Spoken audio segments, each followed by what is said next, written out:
ওরে রাখবো ধরে এই উন্নয়ন, রাখবো ধরে এই উন্নয়ন, আমরা দেশের জনতা শেখ হাসিনার হাতে আবার দিয়ে ক্ষমতা।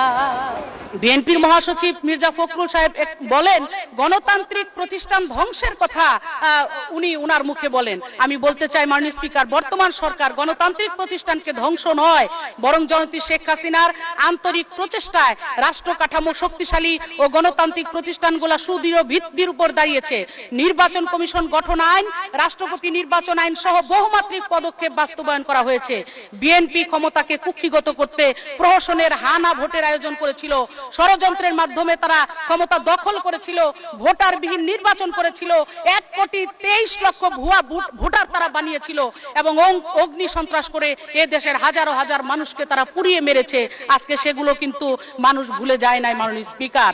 তাই আমি বলতে চাই যে আজকে যে উন্নয়ন আমরা করেছি, আজকে দেখেন যারা মানিকগঞ্জে যান, আগে হেমায়তপুর সাভার ঘুরে মানিকগঞ্জে যেতে হতো, আজকে আঞ্চলিক মহাসড়ক আমার নেত্রী সেখানে করে দিয়ে আজকে প্রায় 20 কিলোমিটার যাতায়াত এখানে সুবিধা করে দিয়েছে এবং এত দৃষ্টিনন্দন সেই রাস্তাটি হয়েছে। এখানে আমি শুধু এখানে এতটুকু বলতে চাই যে শুধু রাস্তাই না, নদী ভাঙ্গন রোধ করেছে।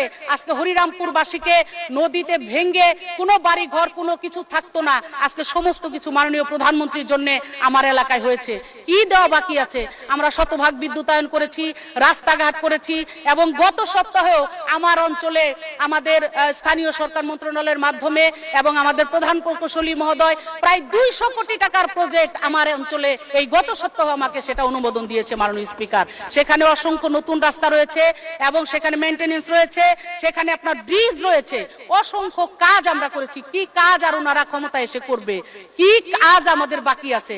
অতএব আমি বলবো যে আমাদের যে উন্নয়ন, এই উন্নয়নের কথা মাননীয় প্রধানমন্ত্রীর কাছে জনগণ। শেষ করবেন মাননীয় সদস্য, 1 মিনিট।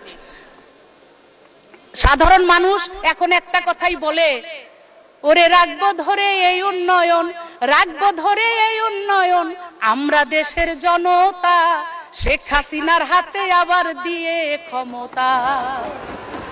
পদ্মা সেতু পদ্মা নদীতে এগিয়ে চলছে দেশ দ্রুত গতিতে, করলো আবার সমুদ্র জয়, সমুদ্র সম্পদ আহরণে নাই আর কোনো ভয়।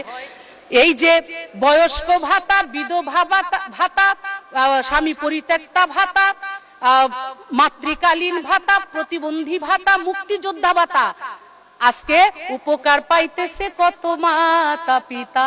তাই সাধারণ মানুষ বলে রাখবো ধরে এই উন্নয়ন, রাখবো ধরে এই উন্নয়ন, আমরা দেশের জনতা শেখ হাসিনার হাতে আবার দিয়ে ক্ষমতা।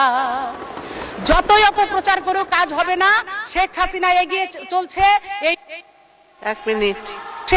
এই শেখ হাসিনাকে ভোট দিয়ে, নৌকা মার্কায় ভোট দিয়ে আবারও শেখ হাসিনাকে দেশে ক্ষমতায় আনবে এদেশের মানুষ।